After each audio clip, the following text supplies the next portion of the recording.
रात का समय है। चारों तरफ गहरा सन्नाटा छाया हुआ है। ठंडी हवा धीरे धीरे बह रही है और आसमान में चांद अपनी हल्की रोशनी बिखेर रहा है। तारे टिमटिमा रहे हैं जैसे कोई मधुर लोरी सुना रहे हो। अब समय है सारी चिंताओं को छोड़कर एक प्यारी सी कहानी की दुनिया में खो जाने का, जहाँ हर शब्द आपको धीरे धीरे नींद की गहराइयों में ले जाएगा। तो चलिए शुरू करते हैं एक रहस्यमयी ट्रेन की कहानी। गांव के बुजुर्ग अक्सर बच्चों को चेतावनी देते, उस ट्रेन के पास मत जाना, खासकर रात के समय।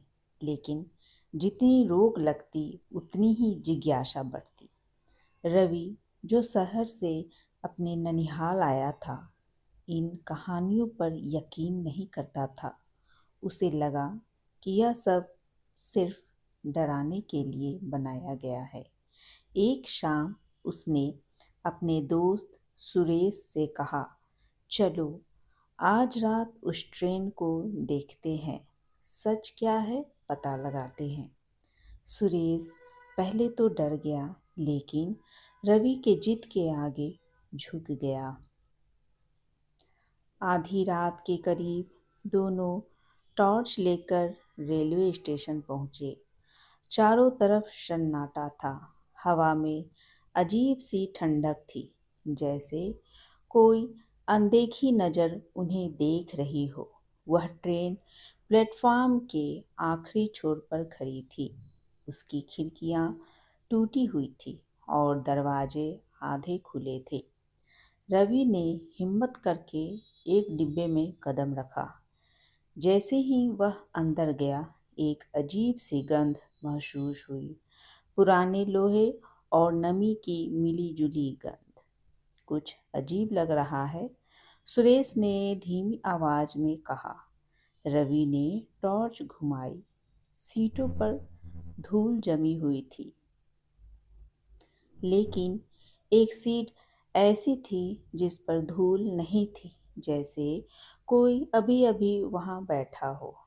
अचानक ट्रेन के अंदर कहीं से खट-खट की आवाज आई। किसी ने दरवाजा बंद किया क्या? सुरेश घबरा गया। रवि ने हंसने की कोशिश की, शायद हवा होगी। लेकिन तभी ट्रेन धीरे धीरे हिलने लगी। ये ये कैसे हो सकता है? सुरेश ने डरते हुए कहा। ट्रेन के पहिए बिना इंजन के ही घूमने लगे। बाहर खिड़की से देखा तो स्टेशन गायब होने लगा। उसकी जगह अंधेरा छा गया। अब दोनों के चेहरे का रंग उड़ गया था। हमें बाहर निकलना होगा, रवि चिल्लाया। उन्होंने दरवाजा खोलने की कोशिश की, लेकिन वह बंद हो चुका था। तभी एक ठंडी हवा का झोंका आया और पीछे की सीट पर कोई आकृति दिखाई दी। वह एक बूढ़ा आदमी था, सफेद कपड़ों में, जिसकी आंखें गहरी और खाली थी। तुम लोग यहाँ क्यों आए हो? उसकी आवाज गूंजती हुई और ठंडी थी। रवि ने हिम्मत जुटाकर कहा, हम हम बस देखने आए थे।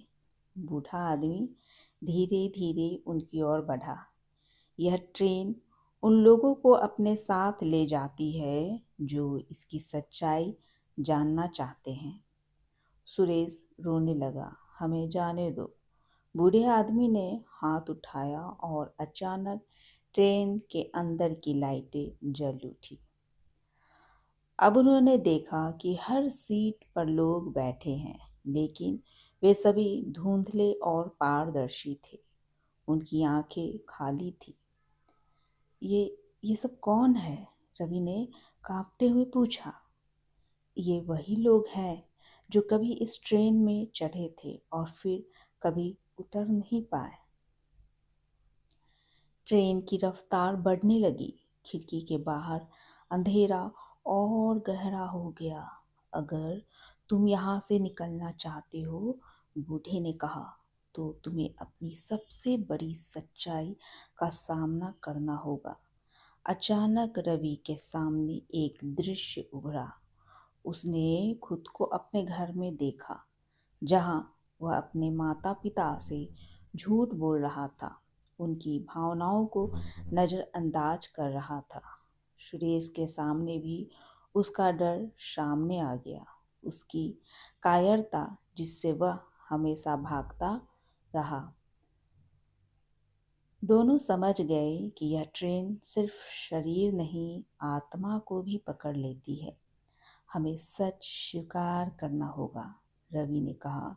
उसने जोर से कहा, हाँ, मैं गलत था। मैंने अपने माता पिता को दुख दिया है। सुरेश भी चिल्लाया, मैं डरपोक हूँ, लेकिन अब भागूंगा नहीं। जैसे ही उन्होंने अपनी सच्चाई स्वीकार की, ट्रेन अचानक रुक गई। दरवाज़ा अपने आप खुल गया। दोनों तेजी से बाहर कूदे।